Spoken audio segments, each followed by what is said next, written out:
Alright, so today's lecture is going to be over the gallbladder and pancreas disorders.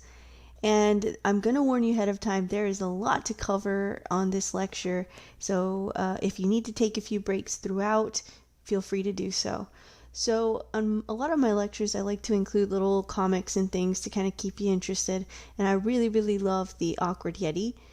And one of my favorite characters is the gallbladder. He's this little green guy. He has this little kid voice. He's always making gallstones. He's very proud of it. And a lot of his little comics have to do with him making gallstones, which I think is really cute. Anyways, there are a lot of instructional objectives for this lecture. There's a lot to cover. And as far as our outline, we're going to be covering the gallbladder.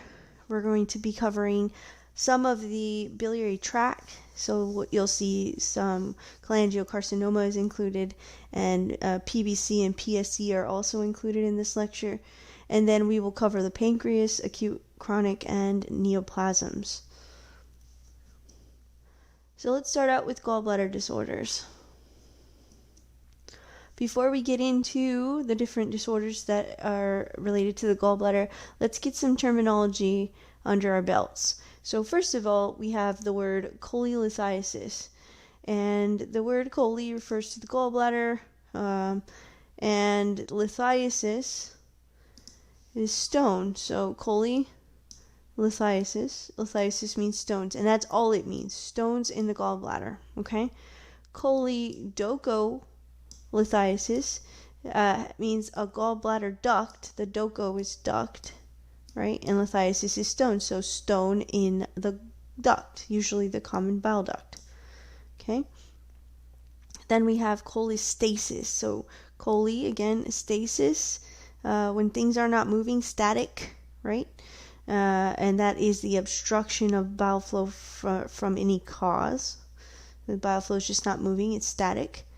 Then we have biliary colic. Colic usually refers to like this cramping, intermittent pain. We'll learn in this lecture that the colic referring to is the pain that we get from intermittent lodging of a stone in the gallbladder. And so it usually causes this kind of steady intermittent ache in the upper abdomen, usually on the right upper quadrant area. And this is temporary, so it lasts any less than 6 hours, usually about an hour or so, 30 minutes to an hour. And you'll see this pretty often in patients with gallstones. So it is definitely less than 6 hours. But we'll look a little bit more at that later. Then we have cholecystitis. So a cyst is a pocket. The gallbladder is technically a pocket. And itis, of course, we know means inflammation. So this is inflammation of the gallbladder. We have both acute and chronic cholecystitis that we will go over. Then we have Choledocholithiasis, which is both gallbladder and bile duct inflammation. And last but not least, we have cholangitis. Cholangitis is an infection or inflammation of the biliary tract. And this is the worst of all of the above because it has pretty significant morbidity and mortality. Now, we will go through all of these individually. I just wanted to kind of throw out all these terms early on so that you can kind of go over them a few times. Now, none of this makes sense if we don't know our anatomy. And our anatomy starts with the gallbladder. It's this nice little greenish sac underneath the liver, on the underside of the liver. And essentially what the gallbladder is good for is a reservoir, right? It holds bile that's made by the liver. And the bile is what helps the small intestine emulsify fat. And so we have multiple duct systems. We have the right and left hepatic duct. And the right and left hepatic duct come together to form the common hepatic duct. And then they meet up with the gallbladder and the cystic duct to form the common bile duct. And then at the very end of this duct system, the pancreatic duct is also emptying into the common bile duct, and then becomes the ampulla of Vater, and then empties into the small intestine. It's usually the second part, the C-shaped part. So that kind of gives you some perspective on what we're talking about, because some of these diseases have to do with the gallbladder itself, some have to do with the common bile duct, some have to do with the pancreas. So just make sure that you know kind of relatively what this little picture is showing. Let's start with cholelithiasis. Remember, we said cholelithiasis means stones in the gallbladder, and that's all it means, okay? Gallstones are more common in women than in men, and the United States, there's about 8.6% in women and 5.5% in men, so it's pretty common. I venture to guess that at least one person in our class has had gallstones and or removal of their gallbladder. Now, this is more patho, but there are 3 different types of stones that can form. By far the most common type of stone is a cholesterol stone. And this has to do with the things that we associate it with gallstones, the obesity, diabetes, hyperlipidemia, and the rest of these risk factors. Pigmented stones usually have to do with hemolysis, thalassemia, or cirrhosis. And then we have some brown stones that are associated with infection. And then there's also some mixture of stones. Not as important in clinical medicine to differentiate the different types of stones, but it's nice to know that there are different kinds. Now, this is gallbladder full of stones. Not all the time do you have a lot of stones like this, sometimes only a few, but most importantly, when you have cholelithiasis, usually, at least when you just have plain old gallstones, it's an incidental finding, meaning, they do an x-ray or an ultrasound for some other reason and they find out that you have stones. Now, you should definitely let the patient know if they have stones, because we will know by the end of this lecture that because of the gallstones, there are many things that it puts patients at risk for. Now, who are most at risk of developing cholelithiasis? Well, we call it the Fs. Usually 4 Fs. There's a 5th one that I throw in there. But the first one is fat, so those that are overweight. 40, they say in and around the age of 40 is the most common age to get it. Female, for sure. Fertile, because it has to do with estrogen and cholesterol levels. And so those that are in their childbearing years are more likely to have cholelithiasis. And last, fair. So fair-skinned folks more likely to get gallstones, and from my research, I've noted that Hispanics and Native Americans are the most common. And so we have one of my favorites, Melissa McCartney. She's kind of my poster child for the Fs. So if you can remember Melissa McCartney, you'll remember cholelithiasis. All right, so like we said before, most cases of cholelithiasis are asymptomatic. They're found to have incidental gallstones, and most of them will remain asymptomatic. However, occasionally we have what's called biliary colic, and it's essentially when you have the gallbladder, and you have the infundibulum in the neck of the gallbladder, and you got a stone that's kind of floating around, free floating in here. Now, every now and then, a stone will kind of transiently block this area, and then the gallbladder contracts, right? Contracts together, and when it contracts against the stone, it's trying to push against, all that pressure that's built up, and it causes pain. And the pain is temporary because the stone eventually kind of dislodges and goes back to what it was doing before. And it's usually pain kind of in the right upper quadrant or epigastric area. And it's usually after a fatty meal because, as we said before, bile is stored in the gallbladder. And when we eat a fatty meal, it is stimulated by CCK, it is stimulated to squeeze and let go of that bile into the small bowel to help digest and emulsify fat. So you can imagine if you eat a huge plate of French fries or a big juicy burger, that your gallbladder is going to have to work a little bit harder, and this type of pain typically follows that. Another time they tend to see it is at night, and that is because when you're laying down, you also have a more likelihood of obstructing the gallbladder. Some patients that have biliary colic or even acute cholecystitis can get what's called Boas sign, which is a referral of the pain to the subscapular area, so up the back, right below the scapula. That's the Boas sign. Now, of these cases of cholelithiasis, Cholecystitis develops in about 20% of these symptomatic persons over time. So once you start getting biliary colic episodes, more than likely you're going to need to have your gallbladder removed. Complications of cholelithiasis, well, they're going to be most of what we talk about today. We have cholecystitis, which we're going to talk about, Choledocholithiasis, gallstone ileus malignancy, and we're going to get into acute cholecystitis, but essentially we get blockage of the gallbladder similar to biliary colic, but in this case the stone stays there and you get inflammation of the gallbladder wall and it becomes painful. It lasts for a longer period of time and does not go away. You also see evidence of this on the ultrasound. Right? So very important to differentiate acute cholecystitis from biliary colic. As far as cholelithiasis, like we said, LFTs should be normal in cholelithiasis. Right upper quadrant is the test of choice for gallbladder issues. Has a very high sensitivity and specificity. CT scans and MRIs are alternatives if needed. For cholelithiasis, there is no treatment, right? They're usually asymptomatic. If they have a little bit of biliary colic, you can prescribe NSAIDs. And then, of course, with patients with recurrent bouts of biliary colic with known cholelithiasis, we will do an elective cholecystectomy. So we'll remove it. It's not on an emergency basis.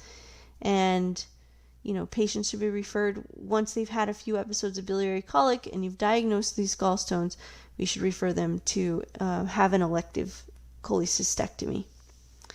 And so this is an ultrasound showing a normal gallbladder. Remember, it is dense right here. And then, we have a little gallstone in this one. This one's kind of abnormally shaped. And you can also see shadowing because of the gallstone. So let's move on to acute cholecystitis. This is what a lot of times you've heard someone that has it, or you might have had your gallbladder removed.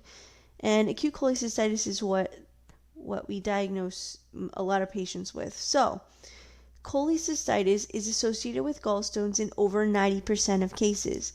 So if you see acute cholecystitis, majority of the time, vast majority of the time, it is due to gallstones. Okay, there are some exceptions to the rule, which are much more rare, and we won't get into. But get this, almost 90% of patients with acute cholecystitis have gallstones. But of the patients that have gallstones, only about 10% of these patients develop acute cholecystitis. Interesting, huh? So what is acute cholecystitis? It is a syndrome, right upper quadrant pain, occasionally fever, usually low grade, leukocytosis, and it has to do with the gallbladder being inflamed and sometimes infected. So what happens is you get blockage of the gallbladder. Like we said, the gallbladder is like this, and then there's the cystic duct that leads to the common hepatic duct and becomes the common bile duct. So the stone blocks either here or here, anywhere in this area. And what that causes is backup and kind of stagnant fluid within here, causes inflammation of the wall of the gallbladder, as well as gallbladder sludge and things like that, and pain. And so you can also, we will talk about chronic cholecystitis and sometimes acute cholecystitis, or multiple episodes of cholecystitis can lead to chronic cholecystitis. Like we mentioned before, comparing acute cholecystitis to biliary colic has a lot to do with the timing and the extra findings that you'll have. So on physical exam and in history, the patient presents typically with right upper quadrant or epigastric pain, and if it does radiate, usually radiates up to the shoulder or posteriorly towards the wing of the scapula. And this is an interesting finding here. Also, the patients tend to have nausea and vomiting and anorexia. And as far as signs, well, when we do an exam on a patient with acute cholecystitis, we notice right upper quadrant tenderness. Sometimes they have rebound tenderness and guarding as well. And the best test to do, physical exam test, is the Murphy sign. It's when we have the patient take a deep breath, and as they're breathing in, we push into the right upper quadrant, and it causes pain. It causes them to halt inspiration, so they stop taking a deep breath in. Other things that we can see, sometimes some hypoactive bowel sounds, low-grade fever, and leukocytosis. Here are some other signs of biliary tract obstruction, not necessarily acute cholecystitis, but other times once we have the tract that's obstructed, some jaundice, pruritus, clay stools, dark urine, but we'll talk about this when we get more into the cholangitis picture. So how do we diagnose acute cholecystitis? Well, like we said, a lot of times they have an elevated white cell count. We also look at the liver enzymes and see usually kind of a diffuse elevation of the AST and ALT and of bilirubin. You don't always have to get an abdominal x-ray, but some stones are radio-opaque. Cholesterol stones tend to be radiolucent, so you can't really see those, which are the most common type. Right upper quadrant ultrasound is the test of choice for right upper quadrant pain that you think is related to the gallbladder. It is really good at seeing gallbladder issues. If you don't see anything on that, you can also get CT scans. They're also very good at seeing the gallbladder, but the ultrasound is better at seeing. The CT scan is more sensitive to finding complications, but we usually start with the right upper quadrant ultrasound for sure. If the tests are equivocal, then there is another test called a HIDA scan, and it's what we use when things are a little inconclusive that help determine whether the gallbladder fills normally or not. Complications of acute cholecystitis, you can get what's called a gangrenous cholecystitis. That usually causes pretty significant white blood cell count elevations and sepsis. Can also get perforation of the gallbladder, which causes significant peritonitis, so rebound tenderness and guarding. You can also get some emphysematous cholecystitis, dealing with different types of bacteria. And you can also get what's called a gallstone ileus. And that's when a gallstone kind of enters the bowel lumen and gets stuck, and you get this ileus type picture, so an obstruction type picture. So how do we treat these patients with acute cholecystitis? Well, patients should be admitted for sure.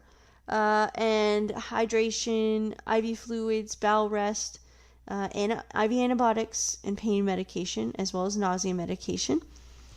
Cholecystectomy is indicated in the majority of patients with gallstones. Now, there is a caveat to this. It says that you can, if the patient improves after all of these measures, you can elect to do an elective procedure at a later date. But I'll tell you this, most surgeons are going to do that cholecystectomy within the first 24 to 48 hours, once that gallbladder kind of cools off a little bit. Like I said, early cholecystectomy is preferred. And I will tell you this, acute cholecystitis is really, really common down here in the valley. I can't tell you why, maybe because the Hispanic population is more prone, but you will see it. And it's not a difficult diagnosis to make as long as you're looking for it. So chronic cholecystitis, in contrast, is characterized by repeated attacks, usually biliary colic, because usually if you've already progressed to acute cholecystitis, you'll have your gallbladder out.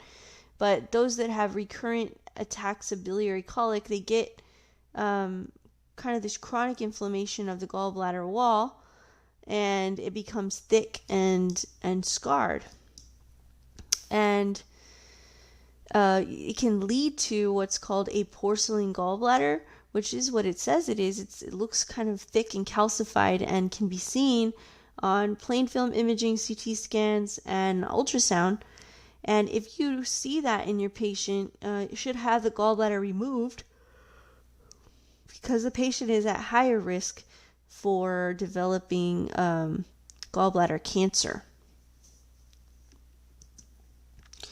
Another thing I wanted to mention, remember we said that most of the acute cholecystitis, said 90% are caused by calculus cholecystitis or related to gallstones.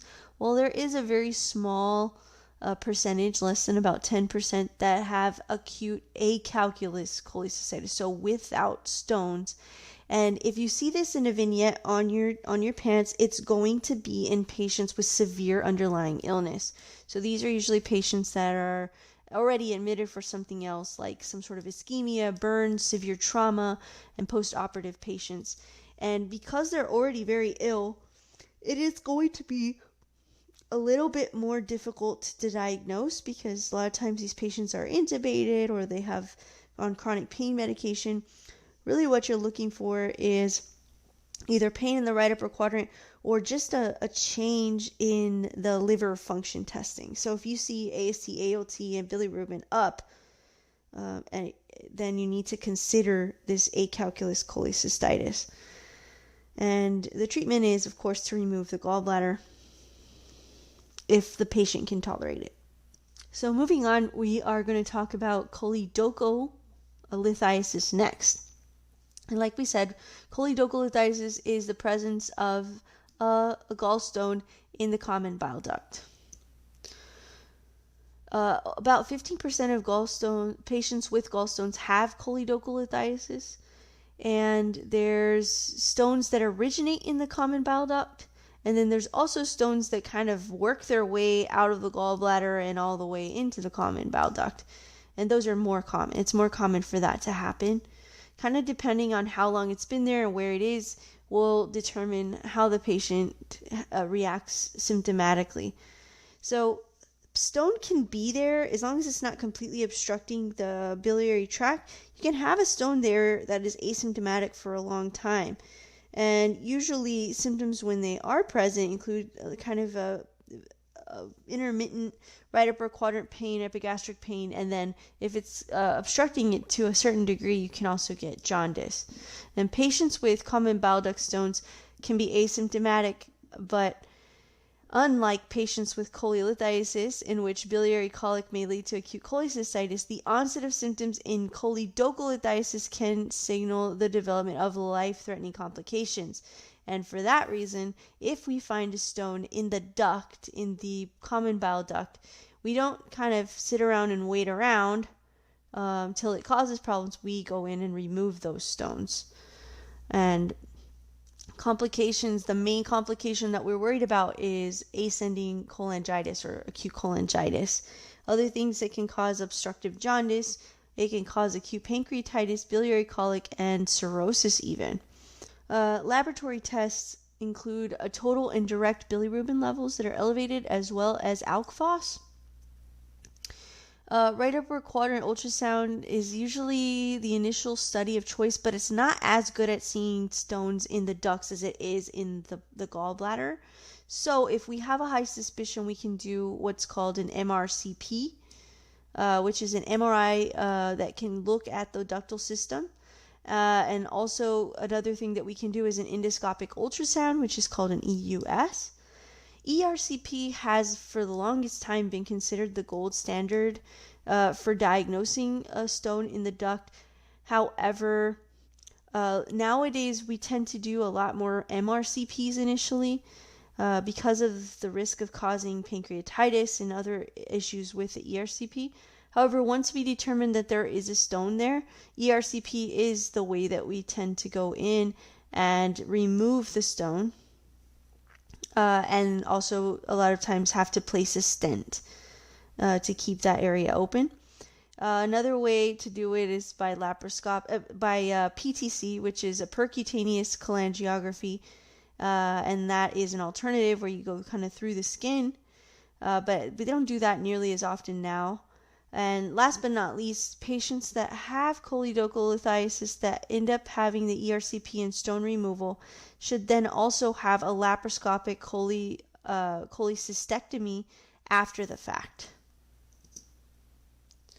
So here's some of the differences between cholelithiasis and choledocholithiasis.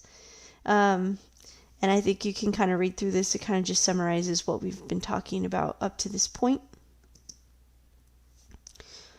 Now, let's talk about cholangitis. This is also referred to as ascending cholangitis or acute cholangitis. And this is lights and sirens, people, okay? This is a bad thing. So we need to diagnose this, okay?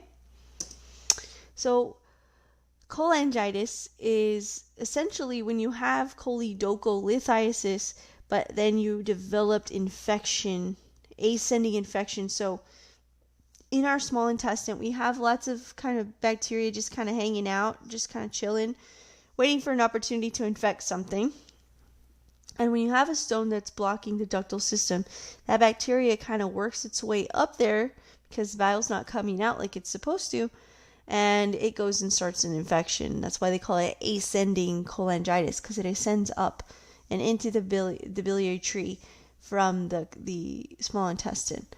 And it is very significant, is potentially life-threatening, requires emergency treatment. So what are the clinical features? This is very high yields, very testable. So first of all, we have what's called Charcot's triad, and that is right upper quadrant pain, jaundice, and fever. This is the classic triad in patients with ascending cholangitis. Fever and abdominal pain seen in 80% of these patients.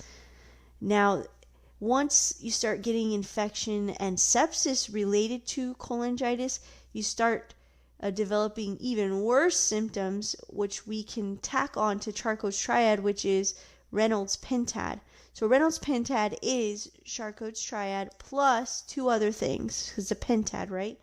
So we have 1, 2, 3, and then we also have septic shock, which is seen as hypotension, right? Hypotension, and then an altered mental status, usually a CNS depression, so somnolent or in a stupor, disoriented.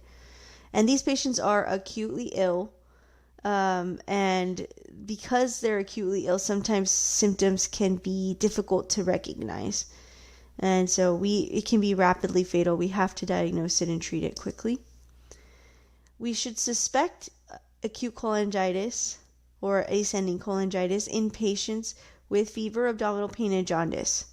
Now, I don't know about you, but if I see someone that looks yellow, that's going to get my brain going pretty quickly. But when you see it in conjunction with fever and abdominal pain, you should be thinking this immediately.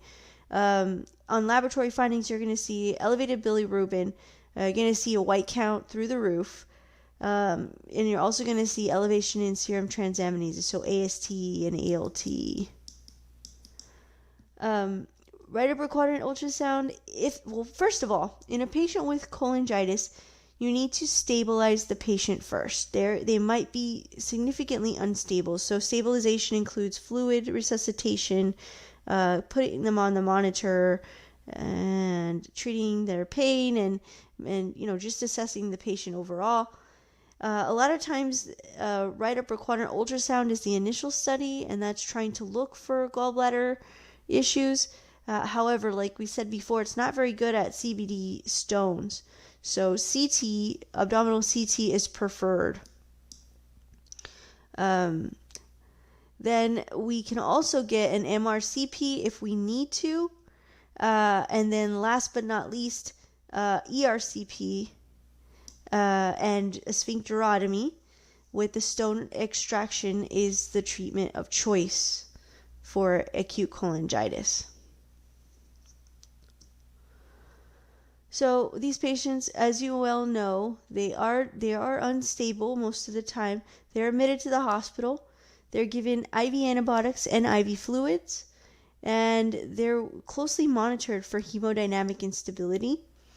They tend to respond pretty well, and then usually we give it a few, if we can, if the patient is stable enough, we try to keep them afebrile for a bit so that you can do the ERCP under a better set of circumstances. So we have to get the stone out through ERCP. And then eventually we want to take the gallbladder out, but it's usually not done in the acute setting like this. So we see blood cultures, IV fluids, antibiotics, and usually we try to get the culture first and then decompress. Some patients can develop hepatic abscesses, and that has an even higher mortality rate. So the moral of the story is, if you see a patient with Charcot's triad, 1, 2, 3, or Reynolds pentad, it's bad news. We need to get it diagnosed. We need to take the stone out, treat the infection, and keep the patient hemodynamically stable. Let's talk quickly about biliary dyskinesia. So biliary dyskinesia is kind of an older term. The term that's used more often now is sphincter of Odie dysfunction. And I know that Odie is, this Odie here from Garfield is spelled O-D-D-I-E, I believe. But Odie, I'm always reminded of this character for some reason. So the sphincter of Odie is the sphincter that kind of where the common bile duct meets the small intestine. And so it's kind of a sphincter, kind of opening and closing, regulating bile getting out and into the small intestine. And so you can get what's called biliary dyskinesia or sphincter of Odie dysfunction, which has to do with stenosis of the sphincter of Odie and also dyskinesia of the gallbladder and biliary tree. So dyskinesia meaning doesn't move the way it's supposed to, doesn't empty the way it's supposed to. And this can lead to recurrent episodes of biliary colic. And when you see biliary dyskinesia, you'll see the same kind of symptoms as biliary colic. So right upper quadrant pain, nausea, vomiting, and you will not see gallstones on the ultrasound. So you're thinking, what is going on? Well, it can be because of biliary dyskinesia. And so to further look at whether or not the gallbladder is filling and emptying properly, can do, like we mentioned before, a HIDA scan, or you can also do a provocation by the HIDA scan. They give CCK, and that is supposed to cause an ejection fraction of the gallbladder. However, if we notice that the ejection fraction is low, then dyskinesia is more likely. And so a lot of times these patients have to have an elective cholecystectomy, and they also have to have a sphincterotomy if they have trouble with the sphincter of Odie. And then here's a quick algorithm kind of talking about how to rule in or out sphincter of Odie dysfunction. It's kind of one of those things that kind of gets forgotten, and patients kind of get the entire workup, and then they figure out, oh, hey, it's sphincter of Odie dysfunction.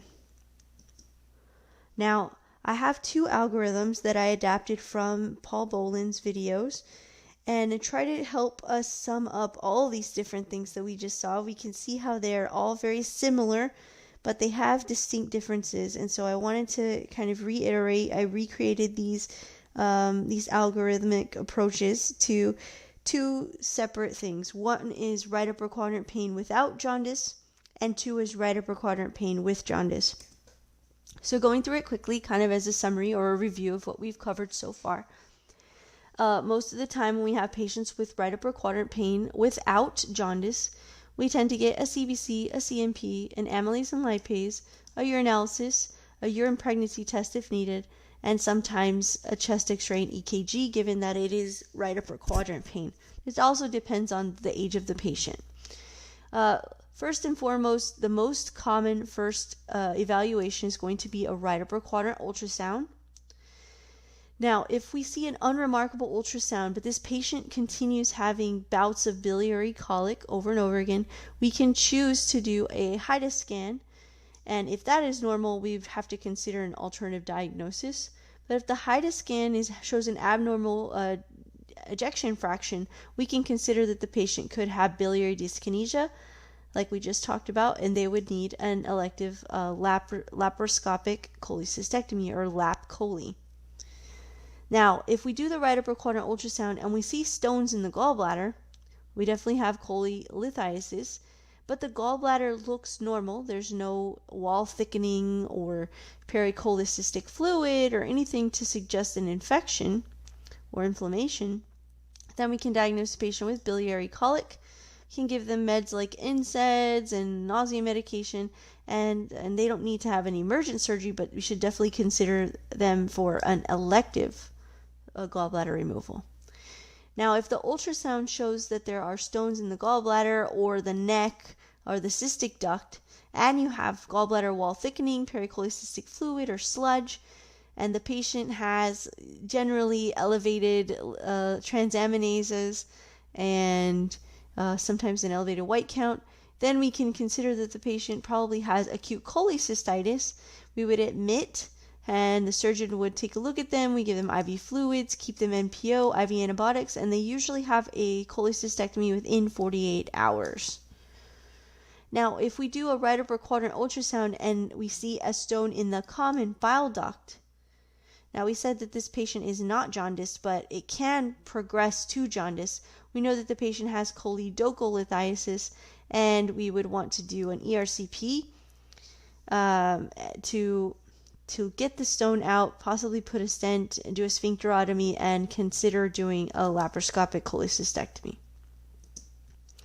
Now let's talk about right upper quadrant pain with jaundice. So we do all of the same workup. The only thing that is different or is added on is a blood culture. Okay? So let's look at the both sides of the algorithm. First is in a patient that is normotensive and no altered mental status. So this is a patient that has right upper quadrant pain and jaundice, but they're not unstable. If they're not unstable, we can start with a right upper quadrant ultrasound. If that's normal, we can proceed with the CT scan. If the right upper quadrant ultrasound or CT scan show a stone in the common bile duct with ductal dilatation, but they don't have fever, then we can call it Choledocholithiasis, and we can admit them for IV fluids, keep them NPO, and have an ERCP. If they have fever and all of those same symptoms, then we can kind of move them over to this side, okay? If they're hypotensive, have altered mental status, if they have fever, jaundice, right upper quadrant pain, then we need to think ascending cholangitis. And the first thing we need to do is resuscitate the patient. That means IV antibiotics and fluids and pain medication. Then we make the diagnosis of acute ascending cholangitis, and we can admit them.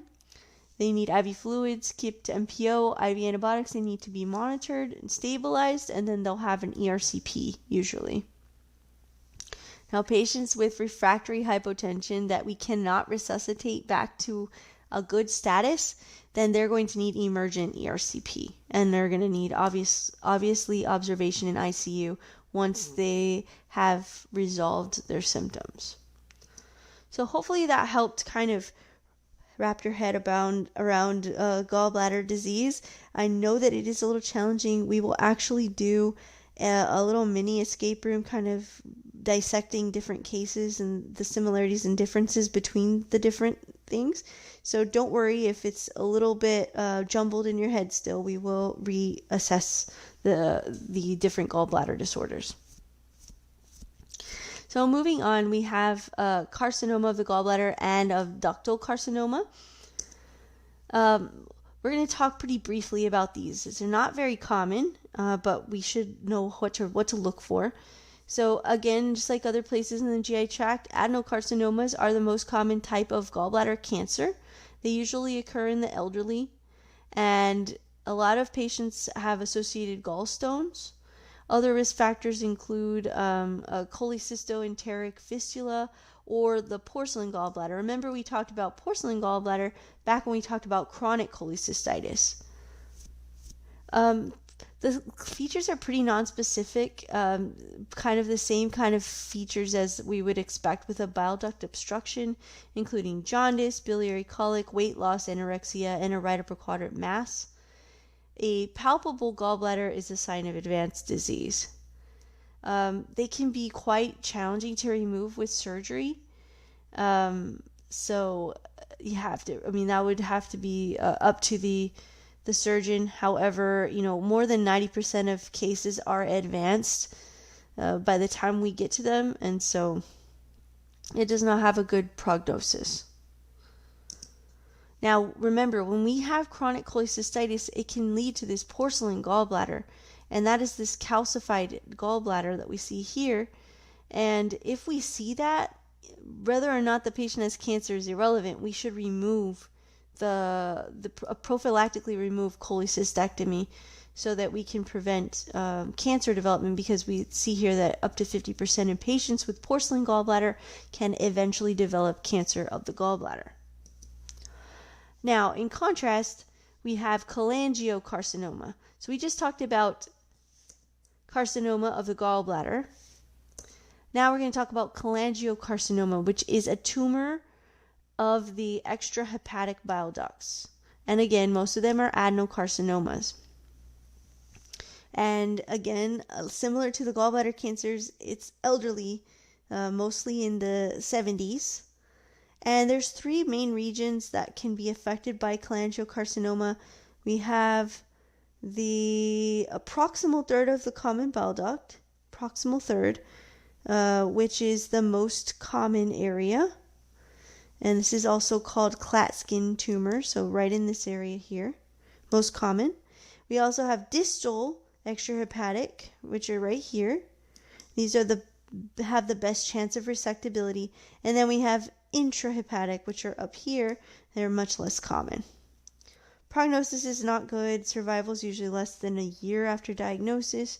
The major risk factor for this is primary sclerosing cholangitis, which we will cover later on in this lecture. There's some other things that put them at higher risk, including ulcerative colitis and this rare fluke, like a liver fluke that you can get in China. How do they usually present? Well, they usually present with obstructive jaundice. And so dark-colored urine, clay stools, pruritus from the buildup of bile. They also have weight loss, like we see in most cancers. Usually ERCP for diagnosis, and it also helps assess for resectability. If we cannot resect it, sometimes what we do is just place some stents to kind of help relieve some of the obstructive symptoms.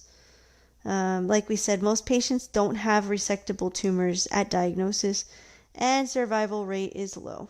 Not a good cancer to have. All right, let's move on. So a lot of times, primary sclerosing cholangitis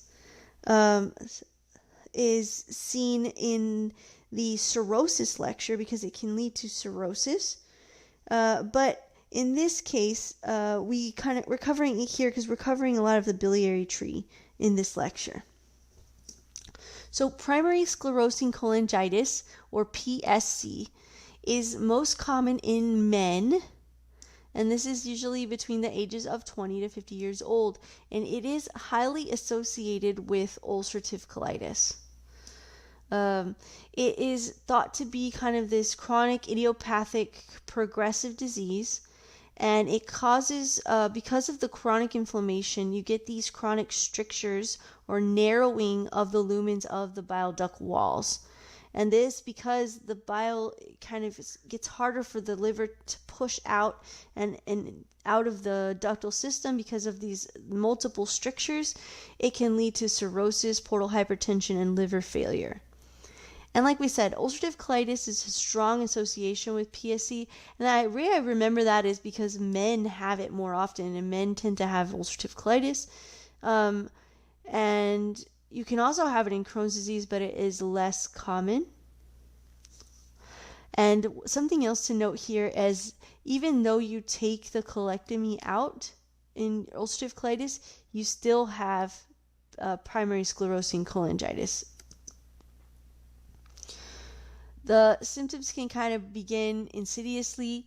You kind of get these symptoms of chronic cholestasis, and cholestasis, when the bile isn't flowing, it kind of stays stagnant, and that includes jaundice, pruritus, so itchiness, and the patient eventually, presents with chronic obstructive jaundice. Other things you could see in patients, they get kind of fatigued and have a little bit of weight loss and things, and you can also develop cirrhosis from it. So MRCP is what we're using more often to make the diagnosis of PSC. ERCP and PTC are sometimes done, and what you tend to see are these bead-like stricturing. So you'll have a duct, and it'll have like stricture. So you'll see like narrowing, and then narrowing, and then narrowing, and then narrowing. So these little beads, form. Also, when you do the biopsy of these areas of stricturing, it tends to have kind of these annular, they look kind of like an onion, has multiple layers, and so they call it onion skinning. And the laboratory tests are going to associate it with cholestasis. There is no cure. Liver transplantation is the cure, quote unquote, of choice. You can have strictures, and those can be dilated with balloon dilation and stent placement. However, over time, especially with patients that start developing the cirrhosis from this, you tend to do liver transplantation, or we place these patients on the list. Other medications we can give to kind of help symptomatically, since they do have cholestasis, they tend to have pretty significant itchiness. So we can give things like cholestyramine, or Questran or Urso as a treatment. And so this is kind of my slide that helps me remember what it is and how it looks. So we said that primary sclerosing cholangitis, most common in men with ulcerative colitis. We see onion skin fibrosis where the strictures take place right here. And we see those bead-like patterns on ERCP or MRCP. And I put our ogre here, our Shrek, because Ogans are like onions, and he's a guy, and the gallbladder's green, and they get onion-like skin fibrosis. So use it if it helps. If not, then just move along. Next, we're going to talk about primary biliary cholangitis, which used to be primary biliary cirrhosis. But the new name is primary biliary cholangitis. And it is similar to PSC, but it's caused by something different. So we have to differentiate the two because they present pretty similarly. So, like I said, it's primary biliary cirrhosis is its former name. It is chronic and progressive, and it's also a cholestatic liver disease. And there is destruction of the intrahepatic bile ducts, and you get inflammation and scarring. It's also slowly progressive, and it can lead to cirrhosis just like PSC. However, we tend to see this more in women, usually middle-aged women with other associated autoimmune disorders, and it is also in and of itself an autoimmune disease. So in contrast, where we saw PSC with men in their 20s to 50s with ulcerative colitis, in PBC, we see it more in women in their 40s-ish, and they usually have other autoimmune disorders. Okay? So a lot of these symptoms, especially early on, are pretty vague. So fatigue, itchiness, right upper quadrant dysfunction. They also have a problem with cholesterol. And so they tend to get deposits of cholesterol called xanthometas or xanthelasmas around the eyes and other places. They also have trouble with calcium, and so they get osteoporosis. And of course, once we get in the late stages of disease, we get jaundice and portal hypertension. Diagnosis, laboratory findings, we're going to see the cholestatic LFT, so elevated alk phos. In this one specifically, in PBC, because it is autoimmune, you're going to see a positive AMA. This is what they love to test on. Positive AMA. It is a hallmark of the disease. So you see a patient with cholestasis-like symptoms with usually some xanthelasmas and osteoporosis, and they have a positive AMA. So this helps you make the diagnosis. Liver biopsy, we tend to get it to help confirm. And abdominal ultrasounds or CT scans show biliary obstruction. How do we treat it? Well, everything that we do, similar to PSC, is symptomatic. We help with the pruritus with the Questran or the Urso to help slow the progression of the disease. But liver transplantation, again, is the only curative treatment that is available. Here's a little chart comparing the two. And here's another chart. Whichever one you like more has a little more information on this one.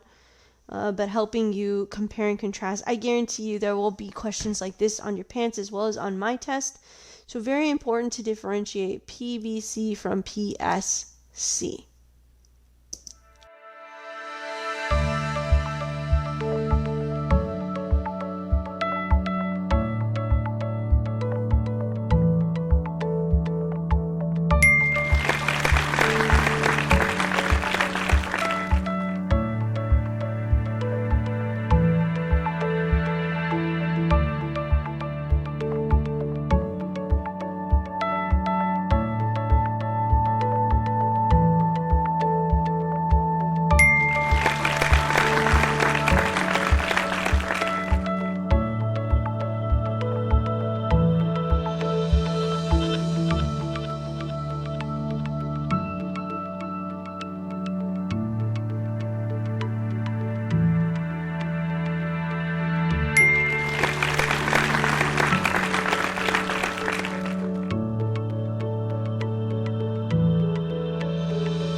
All right, this would be a good time to take a break.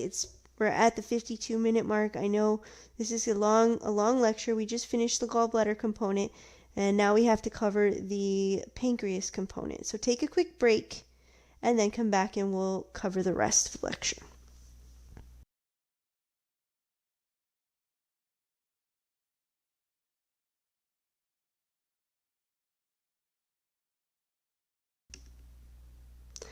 All right, so next up we're going to talk about pancreas disorders, and we're going to start off with acute pancreatitis. So acute pancreatitis is inflammation of the pancreas, and essentially what happens, I'm going to do the very basic pathophys here. So the pancreas has two main functions, right? We have the endocrine pancreas, which helps regulate metabolism through like insulin and glucagon and all that stuff, which we'll cover in endocrine. but it also has the exocrine pancreas. And the exocrine pancreas is responsible for helping digest food, right? So helping digest things as they come through the small intestine. And so the pancreas generates these enzymes like amylase and lipase and other things that are essentially inactive, right, inside the pancreas. Because if they're active, they'd start eating itself, right? So they have to stay inactive. And so what happens in acute pancreatitis is those enzymes become activated prematurely while they're still in the pancreas, and thus provoking pancreatic tissue autodigestion. So essentially the enzymes that are supposed to break down fats and carbohydrates and things in the gut start breaking down the organic material of the pancreas. And it can vary from mild disease all the way up to severe disease. And there are a bunch of different classification systems for acute pancreatitis. There's the Atlanta, and then there's also Ranson's criteria, and there's many others. What we'll see here is that acute mild pancreatitis, it responds pretty well to supportive treatment, but as we start moving into more severe necrotizing and hemorrhagic pancreatitis, has a pretty significant morbidity and mortality. So what causes acute pancreatitis? Well, I like mnemonics, things that help me remember things. And the mnemonic for acute pancreatitis, the different causes, is I get smashed. Now, if you don't remember anything and you forget the mnemonic, the most important things to remember from this is the number one cause of acute pancreatitis is gallstones. Gallstones about 45 to 70%. Right here.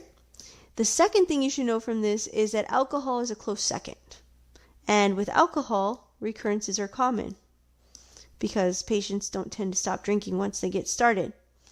Now, other things that can cause it, idiopathic, meaning we don't know what's causing it. Trauma, usually it's penetrating trauma. It says blunt trauma here. That's more common in kids. But penetrating trauma like stab wounds and things can cause acute pancreatitis. Steroids can cause acute pancreatitis. Mumps and malignancy. Autoimmune pancreatitis can happen. Now, one that they love to quiz on or pimp on when you're out on rounds is scorpion stings. Hypertriglyceridemia, it has to be really, really high triglyceridemia, but that can cause it. Hyperlipidemia, hypercalcemia, hyperparathyroidism. ERCP, so after we perform an ERCP, we can induce acute pancreatitis. And then there's certain drugs that can cause acute pancreatitis. So what are the classic symptoms of acute pancreatitis? Well, if your patient reads the book, we will see someone with abdominal pain, usually epigastric in the center of the upper stomach, or abdomen, and it usually comes on abruptly. And generally speaking, patients say that it radiates to the back. We see that a lot in vignettes as well. It is steady, dull, severe, and worse when supine and after meals. Also highly associated with nausea and vomiting and anorexia. Signs that we can see: low-grade fevers, tachycardia, hypotension, leukocytosis. On exam, we have epigastric tenderness, abdominal distension, and sometimes you can actually have some absent or decreased bowel sounds. With patients that have acute hemorrhagic pancreatitis, so you get a breakdown of blood and bruising around different areas of the abdomen, that is a worse prognosis. And there's 3 areas. 2 are more common: Gray, Turner, and Cullen, but also Fox. And these are areas of ecchymosis. So my next slide is going to help us with that. Here is the Fox sign. This is Michael J. Fox, if you have trouble. And Fox sign is ecchymosis in the groin. We also have Gray Turner sign. So we have Meredith Gray with her flanks being ecchymotic. And then we have Cullen side. So we have Edward Cullen. I think that's his name. And we have it around the umbilicus. Okay? So how do we diagnose acute pancreatitis? Well, the simple way is that you have to have at least two of the three things here. So abdominal pain, typical of acute pancreatitis, serum lipase or amylase activity greater than 3 times the upper limit of normal, and characteristic CT findings on a CT. It's usually made on clinical presentation, and everything else just kind of supports and confirms. So we order serum amylase and lipase. Lipase is definitely more specific for acute pancreatitis. We also get LFTs. White blood cell counts usually elevated. We can get plus or minus triglyceride levels, especially if we can't quite determine why the patient has acute pancreatitis. You'll also see some hyperglycemia, hypoxemia, and leukocytosis. Well, we already said leukocytosis right here. And really, you want to order everything that helps you use the Ranson criteria, which includes glucose, calcium, your hematocrit, BUN, blood gas, LDH, AST, and a white blood cell count. And the Ranson criteria helps assess the severity of acute pancreatitis. It gives you essentially the projected mortality rate based on the symptoms and laboratory findings. And there are different ways to remember this. The way that I learned in PA school are the two mnemonics, GA Law and C Hobbs. And these are the different things. So on admission, you're going to want to have the glucose, the age, LDH, AST, and WBC count. And you get points for the number of criteria that you have that are positive. So these are what you do on admission. And then after the first 48 hours, you reassess these things, which include your hematocrit, your PaO2 on your blood gas, your BUN, your base deficit, and you're also looking for fluid sequestration. And you add all those together, and depending on the number of criteria, that is your projected mortality rate. So you can see how quickly the mortality rate goes up based on all of the positive findings here. Up to 100% mortality rate. Diagnosis. So again, we said that if the patient has symptoms and signs of acute pancreatitis clinically, they have their lipase or amylase greater than 3 times the upper limit of normal, and they have CT findings of acute pancreatitis, then we make the diagnosis. Abdominal radiograph, we tend to get it, just kind of rule out perforation like a peptic ulcer, since the pancreas lies posterior to the stomach. You can get some overlap in symptoms, but it does not help with the diagnosis of acute pancreatitis. A lot of times we tend to get abdominal ultrasounds as well, but that really just helps with the gallstone component, and it doesn't help as much with pancreatitis. The most accurate test for a diagnosis of acute pancreatitis is going to be a CT scan, and that is the test that we tend to do most often for acute pancreatitis.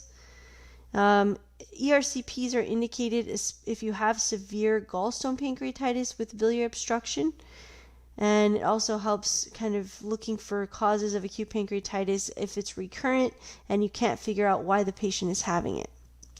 So there are a whole bunch of complications of acute pancreatitis. This slide is a little intense, but we'll get through it.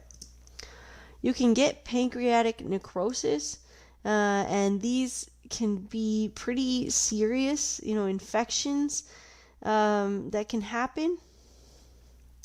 You can also get pancreatic pseudocysts, which usually happen a few weeks after you have acute pancreatitis.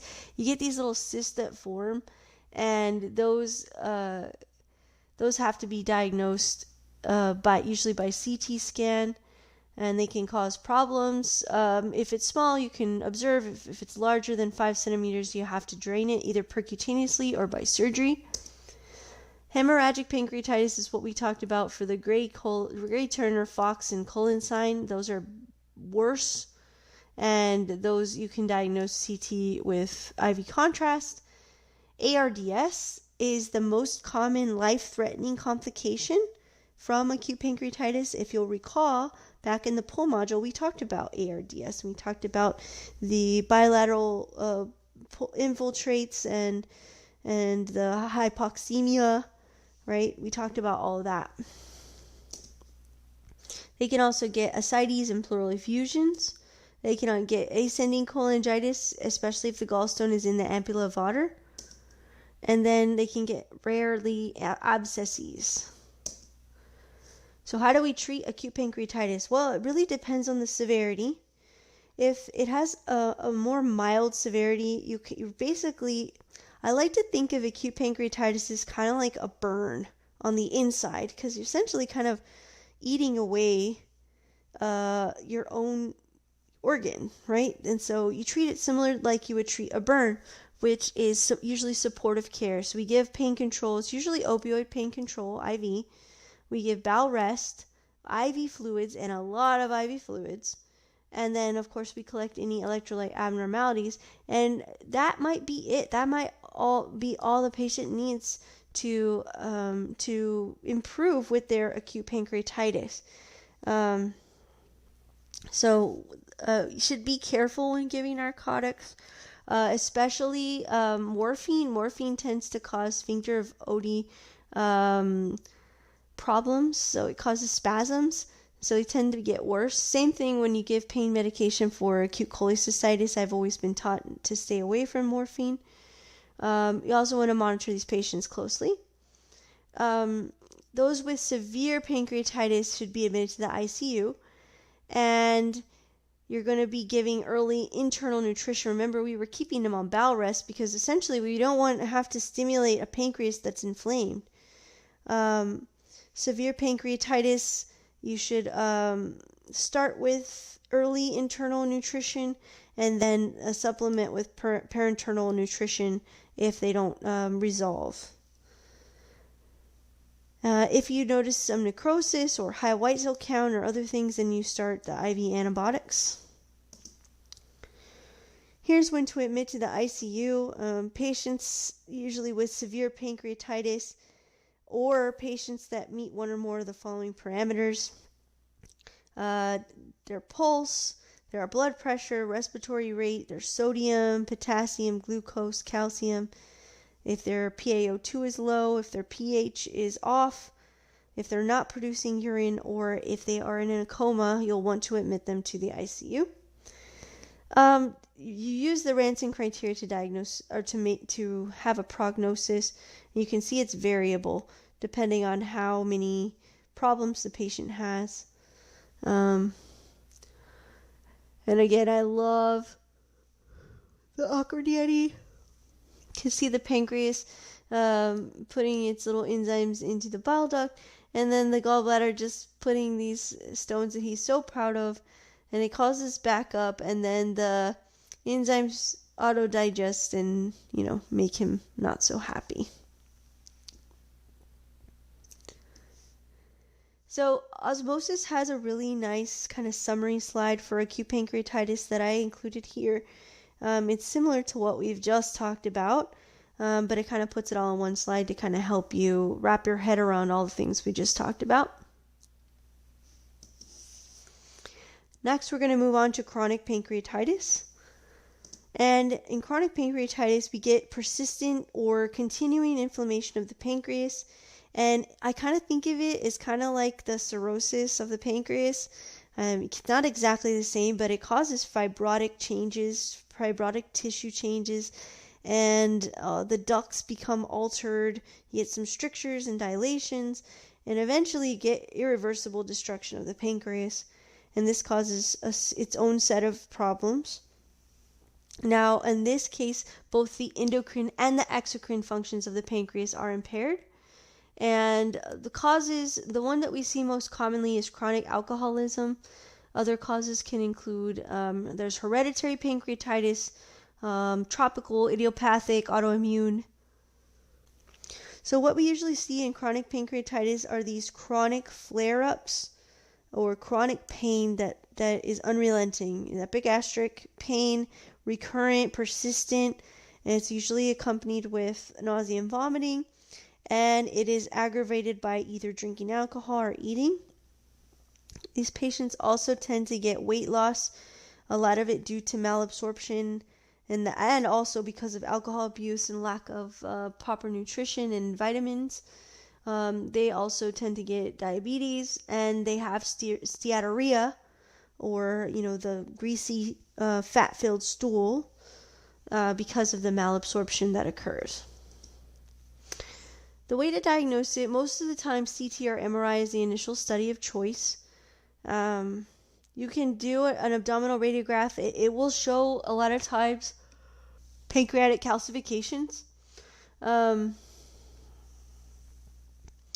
ERCP is the most sensitive imaging study for chronic pancreatitis, but we don't always have to do them. If we cannot make a diagnosis and you have a strong clinical suspicion, you can take a sample and look at it histologically, and that can also help you make the diagnosis. Lab studies are not as important. I'll go over some of the more commonly ordered lab tests for chronic pancreatitis in a minute, but they're not that helpful. Here's the chronic calcification that we see on the CT scan. So what are some of the complications of chronic pancreatitis? Well, narcotic addiction is probably the most common complication because these patients have severe chronic pain. And so recommended treatment is not to use narcotics if we can avoid it. A lot of these patients have to be sent to pain management specialists so that they can be evaluated and treated for their pain. You can also get diabetes from problems with the endocrine pancreas, malabsorption like we talked about, and steatorrhea, pseudocyst formation, ductal dilatation, CBD obstruction. You can get malabsorption of the different vitamins, and it can also lead to pancreatic carcinoma. So there's really two different types of management for chronic pancreatitis. One is non-operative and one is operative. For non-operative management, we have to talk about analgesia for pain. Like we said, we should try to avoid opioids, but sometimes they're unavoidable. Acetaminophen, tramadol, gabapentin, pregabalin. Whenever these patients have acute or flare-ups of chronic pancreatitis, we should put them on bowel rest. A lot of these patients tend to get that steatorrhea. They cannot break down the food because they're not producing the amylase and the lipase. So the amylase usually breaks down carbs, and lipase breaks down fats. And so if you can't break down those things, they kind of go through your system undigested, and they cause steatorrhea and pain and discomfort. So we tend to prescribe these patients pancreatic enzymes, and we give them with H2 blockers, and that is so that the enzymes do not get broken down in the stomach before they reach the area that they need to reach. And I had a patient back when I was in the GI clinic. She was like a 50-year-old Hispanic female, and she had chronic pancreatitis from previous alcohol use. And her main symptom, the reason why she came in, was because of steatorrhea. It was diffuse. She could not control her diarrhea, steatorrhea. And she, she just couldn't get it. She had been to multiple doctors, and they had kind of done the workup and seen some calcification of her pancreas. But they never put her on pancreatic enzymes. And so we put her on exogenous, pancreatic enzymes and H2 blocker. And she came in the next visit. She had gained weight. She told me that the best thing in the world was that she could eat hot dogs again because they were her favorite thing. And it was just amazing to see that someone with chronic pancreatitis had gone undiagnosed for such a long time, or at least had not been given proper treatment. And so she did a lot better after that. Sometimes you have to give insulin depending if you have endocrine insufficiency. Of course, if they're getting these chronic episodes of pancreatitis because of drinking, you want to tell them to stop drinking. And a lot of times these patients have to alter their meals to kind of low volume, low fat. Surgical treatment, so the goal is really relieving this abdominal pain. So sometimes you can do this duct drainage and you decompress the duct, and then more aggressive surgery would be like a Whipple procedure. So here's your summary slide from osmosis. Here are those labs that we talked about that we usually get. So you'll see is some of the similar stuff: amylase, lipase, TBC, electrolytes, liver function testing. There's these autoimmune blood tests that we do to kind of rule in or out autoimmune pancreatitis. And then the only thing that's different is we get stool collections when we look for fecal elastase and fecal fat, and that'll help us diagnose chronic pancreatitis. Our last topic of today is going to be pancreatic cancer. So the most common age group for pancreatic cancer is going to be elderly patients. 75% of patients 60 years or older, and it is rare before the age of 40, and more common in African Americans. However, it can affect all races. Most common area to have the pancreatic cancer is going to be in the head. So you'll see there's 3 different parts of the pancreas. The head is what is closest to the small intestine. Then we have the body, which is kind of the middle part, and the tail. So most common area to have pancreatic cancer is going to be in the head. Then we have about 20% in the body, and then tail is the least common area to get it. Some of the risk factors include cigarette smoking, someone with chronic pancreatitis, diabetes, heavy alcohol use, and exposure to chemicals. There's certain chemicals that can provoke it. It's not a good cancer to have. I feel like most cancers we talk about this is probably the worst one. Usually patients die within months of diagnosis. I think some of the more famous people with pancreatic cancer are, I think Patrick Swayze had pancreatic cancer. So the early clinical findings of pancreatic cancer are usually vague, and by the time the diagnosis is made, like in most of these types of cancers, they have incurable advanced disease. The classic textbook presentation for pancreatic cancer is painless jaundice with a palpable right upper quadrant mass. So let me repeat that again. Painless jaundice with a palpable painless right upper quadrant mass. So I'm going to explain this. This is the classic presentation. This is what we tend to see like in vignettes. An older patient with jaundice, obstructive jaundice, with a palpable painless right upper quadrant mass. However, in real life, most patients have some degree of abdominal discomfort. It's not horrible pain. It's usually kind of vague and kind of dull, but it's not always completely 100% painless. Now, the palpation of the right upper quadrant mass should be painless. Of course, we do see jaundice. It's most common with carcinoma of the head, and carcinoma of the head is the most common. The street med, there's usually some form of abdominal discomfort. Okay, so don't think that just because when you're in the clinic, they have pain, it can't be pancreatic cancer. Weight loss, we tend to have weight loss due to the cancer and due to decreased food intake from anorexia and malabsorption. They also can have what's called a Courvoisier sign. So I think of this bottle here. It's a palpable gallbladder. Like we said, a palpable right upper quadrant mass is the gallbladder that we're feeling. And it's not painful. Another thing that there's several of the intra-abdominal cancers can present with what's called a Sister Mary Joseph nodule. That's this reddish colored little nodule at the umbilicus. I haven't looked into why they call it Sister Mary Joseph, but I definitely will before class. Alright, so labs for pancreatic cancer. So we'll tend to see some anemia, glycosuria, hyperglycemia, impaired glucose tolerance. We also have amylase and lipase are usually or occasionally elevated. Liver enzymes show the obstructive jaundice pattern as before. And we also tend to get this CA19-9, which is pretty sensitive to pancreatic cancer. It doesn't really help us detect it early, but it does help aid in the diagnosis of pancreatic cancer.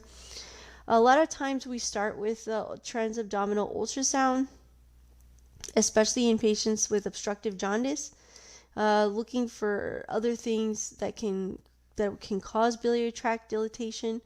But CT scan is going to be the preferred diagnostic test. ERCP is indicated if you have a stone, or if you think that there's a stone that remains after your initial evaluation. Because remember, not everything that presents with an obstructive jaundice picture is cancer. And so we tend to do ERCP if we need to. MRCP we use in patients that can't undergo the ERCP. And then endoscopic ultrasound is another way that we can kind of look for masses and things. And we can also get help guide biopsies. So here's an algorithm from UpToDate, kind of helping us kind of work our way through the pancreatic cancer diagnosis. We have to have the clinical suspicion first. Then the first test is either CT, ultrasound, or both. We either see a mass or we don't. And then from there we can kind of work our way down using ERCP, MRCP, and EUS. We also get serologic testing for CA19-9 and IG4. And, we just keep moving down this algorithm. Pancreatic cancer, so surgical resection, this what's called a Whipple procedure. It's a pretty aggressive surgery. It's removal of several different parts of the GI tract and the pancreas. And it is the only hope for a cure. However, very few tumors are actually resectable. And so even the prognosis, even after you resect it, it's only about 10% survival rate at 5 years. Adjunctive chemotherapy or chemoradiation is sometimes used, really more of a surgery decision or oncology decision to make. And then if the tumor is unresectable, we like to do things to help make the patient more comfortable, like stent placements and things to help for palliation of obstruction. And I'll leave you with a quick story. So my grandma, when she was much younger, she's no longer with us, but when she was younger, she had a bout of acute pancreatitis. And it was a pretty bad one, and it damaged her endocrine pancreas as well as her exocrine. And she developed type 1 diabetes after this. And so she had trouble, she had to be insulin dependent for the rest of her life. And towards the end of her life, she was diagnosed with pancreatic cancer. And so we thought, no, she has 6 months or less to live. And she was already in her 70s, I believe, or 80s. And so we kind of started preparing and we talked to her, and she just kept living and kept living. I mean, she lasted probably 3 more years after that diagnosis, which makes me think she was probably misdiagnosed because she never had any procedures or chemotherapy or anything of the like. But either way, it's just a quick story to show you how pancreatitis can be related to development of pancreatic cancer and diabetes and the like.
So anyways, that was a very long lecture. I totally understand that.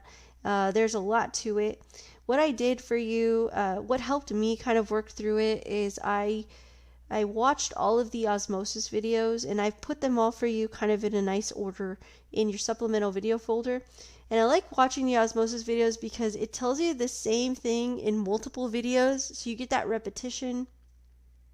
And I don't know, I feel like I learn it better with the way that they draw things and illustrate. So you might try that after watching this lecture.